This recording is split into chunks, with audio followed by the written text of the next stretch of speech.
नमस्कार दोस्तों, आपका एजुकेशन एग्ज़ाम मास्टर में आपका हार्दिक स्वागत है।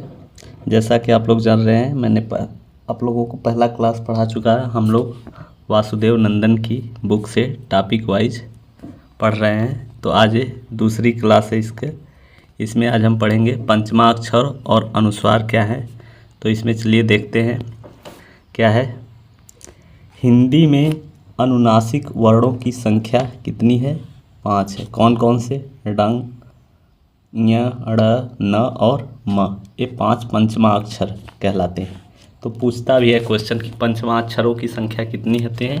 तो 5। कौन कौन से हैं? यही दिया है। जो संस्कृत के अनुसार शब्द का अंतिम अक्षर जिस वर्ग का हो उसके पहले उसी वर्ग का पंचमा अक्षर प्रयुक्त होता है। कहने का मतलब कि जिस वर्ग का अंतिम अक्षर जिस वर्ग का हो उसके पहले उसी वर्ग का पंचमा अक्षर प्रयुक्त होता है।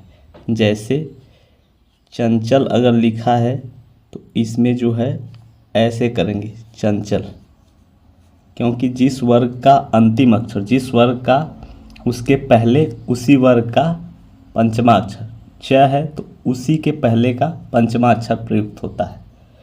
ऐसे भी है। और चंचल में अनुस्वार भी लगता है, तो जिसमें अनुस्वार को अगर हटाएंगे तो ऐसे लिखेंगे। ठीक है, आगे देखते हैं क्या है। आगे क्या है? क वर्ग। क वर्ग में है अंक। देखिए इसमें दिखाया ना, अंक जो है अंगा का ही पहला क वर्ग है। और च वर्ग में भी है ट वर्ग, त वर्ग और प वर्ग। इसमें भी आगे देखते हैं इसमें क्या है। प वर्ग दंभ। त वर्ग में संधि जो है एक ही का है, त थ द थ न, तो उसी का है। आगे इसमें क्या है? किंतु हिंदी के विद्वान उक्त नियम का पालन नहीं करते। क्या है? डॉक्टर श्याम सुंदर दास और उनके सहयोगियों का कहना है कि सभी पंचम वर्णी व्यंजनों के स्थान पर अनुस्वार का ही प्रयोग करना चाहिए। किसके अनुसार? डॉक्टर श्याम सुंदर दास का है कि जो पंचमा अक्षर का है य जैसे उसके जगह पे हम अनुस्वार का ही प्रयोग करना चाहिए। लिखाई, छपाई और टंकण में अनुस्वार का प्रयोग सुविधाजनक है। इससे स्थान भी कम घिरेगा और लिखने में गति भी आएगी। वैसे लिखने में ज़्यादा टाइम लगेगा, तो आप अनुस्वार का प्रयोग करने से जल्दी लिख सकते हैं। हिंदी में उपर्युक्त पंचमा अक्षरों का प्रयोग अब निम्नलिखित प्रकार से होता है। कैसे? संधि जो लिखा है अब उस पर अनुस्वार है। दंभ में अनुस्वार लगा बना दिया गया है और एक कम समय भी लेगा और गति भी इससे बढ़ जाएगी। खंड को भी देख सकते हैं आप, चंचु को भी। अनुस्वार पूर्ण अनुनासिक ध्वनि है। इस ध्वनि के उच्चारण में मुंह बंद कर नाक से पूरी सांस ली जाती है। जैसे कंबल, कंपन, खंडन, हंस, जंतु। आज स्थिति यह है कि शब्द चाहे तत्सम हो या तद्भव, देशज हो या विदेशज, सभी स्थानों पर पंचम वर्णों तथा अनुनासिक ध्वनियों का प्रयोग वर्ण पर बिंदु लगाकर किया जाता है। आज के समय में ज़्यादा पंचम वर्ण का ही प्रयोग अनुस्वार का ही लगा के प्रयोग किया जाता है। आगे देखते हैं। जैसे पंप, कंकड़, रंगीन, संगीत, सब में देखिए अनुस्वार ही लगा है। इस प्रकार हिंदी ने पंचम वर्णी ध्वनियों का प्रयोग में संस्कृत से आज़ादी बरती है, क्योंकि वो संस्कृत में वैसे लिखा रहता था। अब हिंदी में जो है अनुस्वार का ही ज़्यादा प्रयोग हो रहा है। इस दिशा में कहीं कहीं अराजकता भी पाई जाती है। कहीं पंचम वर्णी का प्रयोग होता है, कहीं अनुस्वार का और कहीं दोनों का। इसमें दोनों का भी प्रयोग होता है, कहीं पंचम वर्णी का भी और कहीं अनुस्वार का भी प्रयोग होता है। आगे देखते हैं। वर्णों का उच्चारण। वर्णों का उच्चारण में क्या है? 5वां टॉपिक इसमें क्या है? कोई भी वर्ण मुंह के भिन्न भिन्न भागों में बोला जाता है, इन्हें उच्चारण स्थान कहते हैं। मुख के 6 भाग हैं। कौन कौन? कंठ, तालु, मूर्धा, दांत और ओष्ठ, नाक। ये जो है 6 जो है मुंह के 6 भाग हैं। हिंदी के सभी वर्ण इन्हीं से अनुशासित और उच्चरित होते हैं। चूँकि उच्चारण स्थान भिन्न है, इसलिए वर्णों की निम्नलिखित श्रेणियाँ भी बनाई गई हैं। पहला क्या है देखते हैं? कंठ। कंठ क्या है? कंठ और निचली जीभ के स्पर्श से बोले जाना वर्ण है। कौन है? अ, आ और क वर्ग और ह, और विसर्ग जो है वो कंठ से बोली जाती है। क वर्ग के जितने हैं क, ख, ग, घ, अंग, इतने अ और आ और ह, और विसर्ग जो है वो कंठ में आते हैं। आगे देखते हैं तालव्य क्या है? तालव्य तालु और जीभ के स्पर्श से बोले जाने वाले वर्ण। ई, च वर्ग, य और स जो है वो तालव्य है। और मूर्धन्य में क्या है? मूर्धा और जीभ के स्पर्श वाले वर्ण। ऋषि, री, ट वर्ग, र और स, ये है मूर्धन्य है। ये सब बहुत इम्पोर्टेंट भी है और पूछे भी जाते हैं कि मूर्धन्य इनमें से कौन से वर्ण हैं, तालव्य कौन से हैं, कंठ कौन से हैं, दंत कौन से हैं, ये सब बहुत पूछे भी जाते हैं। आगे देखिए दंत क्या है? दांत और जीभ के स्पर्श से बोले जाने वाले वर्ण। त वर्ग, ल और स कौन सा है? दंत है। ओष्ठ कौन सा है? ओष्ठ दोनों ओठों के स्पर्श से बोले जाने वाले वर्ण। इसमें कौन सा है? उ और प वर्ग जो है ओष्ठ में आते हैं। और कंठ तालव्य में कौन है? कंठ और तालु में जीभ के स्पर्श से बोले जाने वाले वर्ण ए और ए। और कंठोष्ठ कौन सा है? तो कंठ द्वारा जीभ और ओठों के कुछ स्पर्श से बोले जाने वाले वर्ण है। कौन? ओ और औ। और दंतोष्ठ कौन सा है? दांत से जीभ और ओठों के कुछ योग से बोले जाने वाला वर्ण है। कौन है? वह। पूछता भी है कि दंतोष्ठ कौन सा है, तो वह जो है दंतोष्ठ है। आगे देखते हैं क्या है? स्वर वर्णों का उच्चारण। इसमें क्या है? अ का उच्चारण, यह कंठ ध्वनि है। ऊपर हम पढ़े थे कि अ किस में है? तो कंठ में है।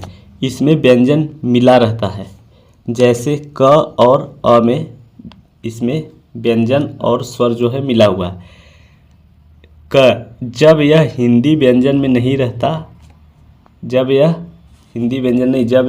किसी व्यंजन में नहीं रहता, तब उस व्यंजन के नीचे हल चिन्ह लगा दिया जाता है। यानी जब स्वर रहित हो जाता है तो उसमें हल चिन्ह लगा दिया जाता है। हिंदी के प्रत्येक शब्द के अंतिम अ लगे वर्ण का उच्चारण हलंत सा होता है, जैसे नमक।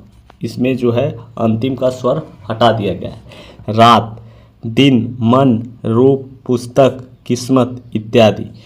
इसके अतिरिक्त यदि अकारांत शब्द का अंतिम वर्ण संयुक्त हो तो अंत अ का उच्चारण पूरा होता है, जैसे सत्य, ब्रह्म, खंड, धर्म इत्यादि। आगे देखते हैं। इतना ही नहीं, यदि ई या उ के बाद य आए तो अंत अ का उच्चारण पूरा होता है, जैसे प्रिय, आत्मीय, राजसूय आदि। आगे देखते हैं क्या है इसमें। अय और औ का उच्चारण क्या है इसमें? अय का उच्चारण कंठ और तालु से, और औ का उच्चारण कंठ और ओठ के स्पर्श से होता है। ठीक है। अय का किससे है? कंठ और तालु से, और औ का कंठ और ओष्ठ से। तो अय किस में है? कंठ तालव्य ध्वनि है, और औ क्या है? कंठोष्ठ ध्वनि है। संस्कृत की अपेक्षा हिंदी में इनका उच्चारण भिन्न होता है। जहाँ संस्कृत में अय का उच्चारण ऐ और औ का उच्चारण औ की तरह होता है, वहाँ हिंदी में इनका उच्चारण क्रमशः अय और औ के समान होता है। अतएव इन दो स्वरों की ध्वनियाँ संस्कृत से भिन्न है। जैसे देखिए संस्कृत में क्या है? शैल, शैल को सई, और हिंदी में ऐसा के ऐसा लिखा है तो अय बोलते हैं। और क्या है? कौतुक, कौतुक के औ बोलते हैं, और हिंदी में क्या है? कौन के औ, कवन औ आ गया लास्ट में। आगे देखते हैं इसमें क्या है। व्यंजनों का उच्चारण, व और ब का उच्चारण। इसमें बहुत कन्फ्यूजन रहता है कि व कहाँ और ब का जो है उच्चारण स्थान पे, ये ध्यान दें कि कहाँ वह है। अगर आगे इसमें देखते हैं, व का उच्चारण स्थान कहाँ है? दंतोष्ठ, दंतोष्ठ व का उच्चारण है, अर्थात दांत और ओष्ठ के संयोग से व का उच्चारण होता है, और ब का उच्चारण दो ओठों के मेल से होता है। हिंदी में इनके उच्चारण और लिखावट पर पूरा ध्यान नहीं दिया जाता है। नतीजा यह होता है कि लिखने और बोलने में भद्दी भूलें हो जाया करती हैं। वेद और वेद और वायु और वायु कहना भद्दा लगता है। संस्कृत में व का प्रयोग बहुत कम होता है, हिंदी में बहुत अधिक, यानी व का प्रयोग बहुत कम संस्कृत में और हिंदी में बहुत ज़्यादा होता है। यही कारण है कि संस्कृत के तत्सम शब्दों में प्रयुक्त व वर्ण और हिंदी में ब लिख दिया जाता है। बात यह है कि हिंदी भाषी बोलचाल में व और ब का उच्चारण एक ही तरह करते हैं, इसीलिए लिखने में भूल हो जाया करती है। इसके फलस्वरूप शब्दों का अशुद्ध प्रयोग हो जाता है, इससे अर्थ का अनर्थ भी होता है। कुछ उदाहरण इस प्रकार हैं। क्या है आगे देखते हैं। वास, रहने का स्थान वास कहते हैं, और निवास, और एक होता है बास। बास मतलब सुगंध या गुजर, जो बास महक आती है उसको। वंशी क्या है, मुरली या बंसी किसको बोलते हैं, जो मछली फंसाने का यंत्र होता है उसको बंसी बोलते हैं। यंशी क्या है, जो मुरली। वेग क्या है, गति, और बेग क्या है, थैला, अंग्रेजी जो है बैग बोलते हैं। और कपड़ा अरबी शब्द है, और तुर्की की एक पदवी भी बैग बोलते हैं। अगला क्या है, वाद। वाद मतलब मध्य, और बाद मतलब उपरांत या उसके बाद, पश्चात। वाह मतलब वहन करने या ढोने की योग्य, और वाह मतलब बाहरी। आगे देखते हैं। सामान्यतः हिंदी की प्रवृत्ति ब लिखने की ओर है। यही कारण है कि हिंदी शब्दकोशों में एक ही शब्द के दोनों रूप दिए गए हैं। बांग्ला में तो एक ही व और ब है। आगे क्या है इसमें, यानी बांग्ला में तो एक ही व जो है, एक ही व है, व नहीं, मतलब बांग्ला में एक ही ब जो है वही है, व नहीं है। लेकिन हिंदी में यह स्थिति नहीं है। यहाँ तो वहन और बहन का अंतर बतलाने के लिए व का अस्तित्व बनाए रखने की आवश्यकता है, क्योंकि वहन का अर्थ दूसरा हो जाएगा और बहन का अर्थ दूसरा हो जाएगा। ड और ढ का उच्चारण, इसमें क्या है, हिंदी वर्णमाला के ये दो नए वर्ण हैं जिनका संस्कृत में अभाव है। कौन, जिसके नीचे बिंदी ड और ढ जो है, इसका हिंदी में ये दो नए वर्ण हैं, संस्कृत में इसका अभाव है। हिंदी में ड और ढ के नीचे बिंदु लगाने से इनकी रचना हुई है। वास्तव में ये वादक वर्णों, वास्तव में ये वैदिक वर्णों क और क के विकसित रूप है। इनका प्रयोग शब्द के मध्य या अंत में होता है। इनका उच्चारण करते समय जीभ झटके से ऊपर जाती है और उन्हें उच्छ्रिप्य या ऊपर फेंका हुआ व्यंजन कहते हैं, जैसे सड़क, हाड़, गाड़ी, पकड़ना, चढ़ना, गढ़ इत्यादि। आगे क्या है, स का उच्चारण, ये तीनों क्या है, ऊष्म व्यंजन है। स तीनों ऊष्म व्यंजन। उसमें असंघर्षी कौन है, स और ह जो चार हैं, इसमें जो तीनों स हैं वो ऊष्म व्यंजन है, क्योंकि इन्हें बोलने में सांस की ऊष्मा चलती है। ये संघर्षी व्यंजन है। इसे ऊष्म व्यंजन भी कहते हैं या संघर्षी व्यंजन भी कहते हैं। स के उच्चारण में जीवा तालु को स्पर्श करती है और हवा दोनों बगलों में स्पर्श करती हुई निकल जाती है, यानी स क्या है, तालु व्यंजन है। पर स के उच्चारण में जिह्वा मूर्धा को स्पर्श करती है। जो ये वाला स है, इसके उच्चारण में जिह्वा मूर्धा को स्पर्श करती है, अतएव स तालव्य वर्ण है और ये स मूर्धन्य वर्ण। हिंदी में स का उच्चारण स के समान होता है। स वर्ण उच्चारण में नहीं है पर लेखन में है। सामान्य रूप में स का प्रयोग तत्सम शब्द में होता है। ये ध्यान रखने वाली बात है कि सामान्यतः जो स का रूप है, मूर्धन्य वाले स का रूप है जो है, वो तत्सम शब्द में होता है, जैसे अनुष्ठान, विषाद, निष्ठा, विषम, कयास इत्यादि। आगे देखते हैं। स और स के उच्चारण में भेद स्पष्ट है।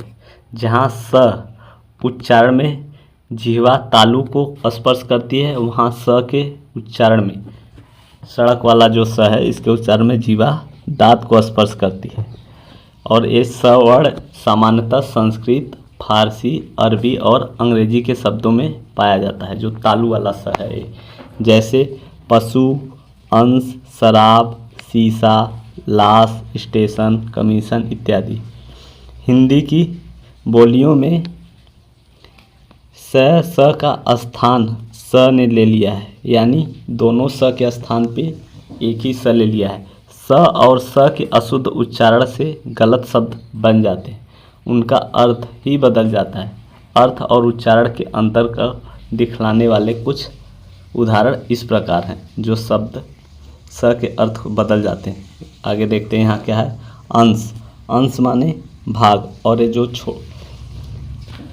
दंत स है इसका अर्थ हो जाएगा कंधा, इससे स का अर्थ बदल गया। सकल मतलब खंड, और दंत वाला स जो है उसका अर्थ है सारा।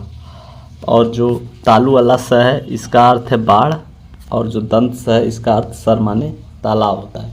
शंकर किसको बोलते हैं? महादेव। और शंकर किसको बोलते हैं? मिश्रित। इसी प्रकार स्व माने कुत्ता, ए स्व माने अपना भी होता है। शांत मतलब धैर्य युक्त, और ये शांत जो है दंत स है उसका मतलब अंत सहित। आगे देखते हैं ड और ढ का उच्चारण। ऊपर क्या था? स का था। आगे इसमें क्या है? ड और ढ का उच्चारण। इसका उच्चारण शब्द के आरंभ में, द्वित में और हस स्वर के बाद अनुनासिक व्यंजन के संयोग से होता है। क्या है? डाका, डमरू। इसका उच्चारण जो है आरंभ में ही होता है, और द्वित में और हस्व के बाद अनुनासिक व्यंजन के संयोग से होता है। इसमें क्या है? डाका, डमरू, ढाका, ढकना, ढोल जो है शब्द के आरंभ में आते हैं। और गड्ढा, खड्ढा जो है वो द्वित में, और दंड, पिंड, मंडप, चंडू जो है वो क्या है? हस्व स्वर के पश्चात अनुनासिक व्यंजन के संयोग से है। आगे इसमें क्या देखते हैं? संयुक्ताक्षरों का उच्चारण। हिंदी में संयुक्ताक्षरों के प्रयोग और उच्चारण की 3 रीतियाँ हैं। कौन कौन सी रीतियाँ हैं? पहली रीति है संयुक्त ध्वनियाँ। 2 या 2 से अधिक, क्या है? 2 या 2 से अधिक ध्वनियाँ परस्पर संयुक्त होकर जब एक स्वर के सहारे बोली जाती हैं तो संयुक्त ध्वनियाँ कहलाती हैं।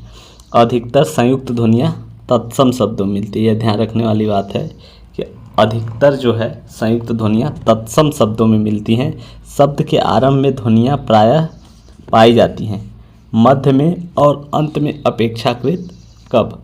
जैसे प्रारब्ध शब्द में ध्वनियों का संयुक्ताकरण आरंभ और अंत में, जिसमें प्रा में है जुड़ा हुआ है और प्रारब्ध अंत में जुड़ा हुआ है। आगे देखते हैं इसमें क्या है? संयुक्तिकरण, प्रारब्ध, संयुक्तिकरण और अंत में हुआ है। संयुक्त ध्वनियों के अन्य उदाहरण इस प्रकार हैं। क्या है? प्राण, वर्ण, घ्राण, म्लान, क्लांत और प्रवाद, प्रकर्ष इत्यादि जो हैं ये सब संयुक्त ध्वनियाँ हैं। आगे देखते हैं इसमें क्या है? संयुक्त ध्वनियों के उच्चारण में कोई कठिनाई नहीं होनी चाहिए, क्योंकि इनमें पूर्वा पर संबंध अधिक स्पष्ट रहता है। ऐसी अवस्था में उच्चारण का तरीका यह होना चाहिए कि पहली ध्वनि का उच्चारण प्रारंभ करते समय दूसरी ध्वनि के उच्चारण भी तत्संबंध अवयवों को तैयार रखे, ताकि दोनों का उच्चारण पूर्वा पर संबंध रहित एक साथ हो जाए। जैसे प्राण में प्र के उच्चारण के लिए जब ओठ प के लिए मिले उसी समय र कहने के लिए भी तैयार रहे, ताकि दोनों का विस्फोट या उच्चारण एक साथ हो। एक एक संयुक्त ध्वनि का इसी प्रकार अभ्यास करने से उच्चारण ठीक हो सकता है। हम लोग सही से उच्चारण नहीं कर पाते हैं कि कैसे बोलना चाहिए, तो वही है कि एक एक ध्वनियों का हमें अभ्यास करना चाहिए।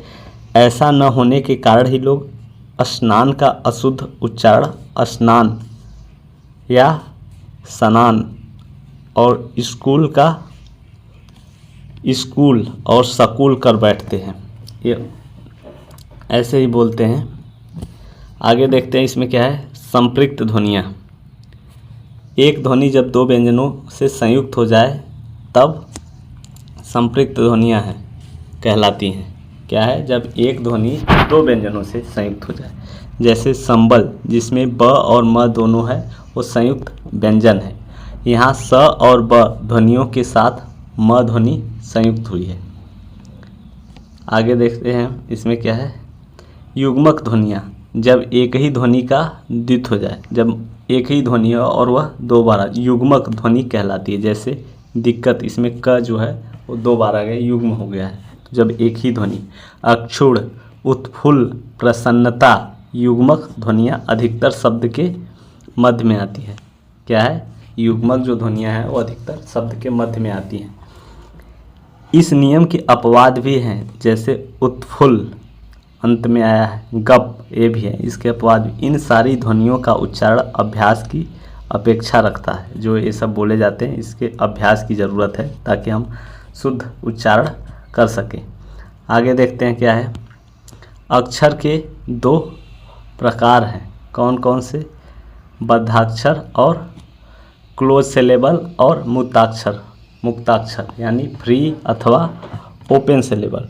बद्धाक्षर की अंतिम ध्वनि व्यंजन होती है। क्या है, बद्धाक्षर जो है उसकी अंतिम ध्वनि आप जो है, इसमें अंतिम में स्वर नहीं रहेगा, एक नाम। लेकिन मुक्ताक्षर की अंतिम ध्वनि स्वर होती है, जैसे जो, खा, गा, जा, रे, ये सब जो है मुक्ताक्षर हैं। आगे देखते हैं बलाघात या स्वराघात इसको बोलते हैं। इसमें क्या है, शब्द बोलते समय अर्थ या उच्चारण की स्पष्टता के लिए जब हम किसी अक्षर पर विशेष बल देते हैं तब इस क्रिया को स्वराघात या बलाघात कहते हैं। यानी कि जब कोई शब्द बोलते हैं तो अर्थ या उच्चारण की स्पष्टता के लिए हम अक्षर पर विशेष बल देते हैं। सामान्यतः यह बल संयुक्त अक्षर के पहले अक्षर पर लगता है, जैसे इंद्र, विष्णु। इसमें संयुक्त अक्षर से पहले अक्षर ई और वी पर जोर दिया जाता है। बलाघात की स्थितियां इस प्रकार होती हैं। क्या है, पहला, संयुक्त व्यंजन के पूर्व वाले वर्ण पर बलाघात होता है। यहाँ बोलने में पहले वर्ण का स्वर थोड़ा तन जाता है, जैसे पक्ष, इक्का। संयुक्त से पूर्व का ऐसा वर्ण इसी कारण गुरु कहलाता है। जब शब्द के अंत या मध्य के व्यंजन में अ का पूर्ण उच्चारण नहीं होता तब पूर्ववर्ती अक्षर पर जोर दिया जाता है, जैसे पर और चलना। तीसरा क्या है, विसर्ग वाले अक्षर पर बलाघात होता है, जैसे दुख जो है, विसर्ग वाले जो अक्षर है उस पर बलाघात होता है। दुख, निसंदेह, दुःशासन, अंतःकरण। और क्या है, चौथा क्या है, ई, उ या ऋषि री वाले व्यंजन के पूर्ववर्ती स्वर पर भी बोलते समय थोड़ा बल देना पड़ता है, जैसे हरि, मधु, समुदाय, पृथ्वी। आगे देखते हैं। तो इतना ही था। कैसी लगी आपको ये क्लास ज़रूर बताइए कमेंट करके। चैनल पे पहली बार आए हैं तो लाइक और सब्सक्राइब कर दीजिए ताकि आपको आगे की नोटिफिकेशन मिलते रहेंगे।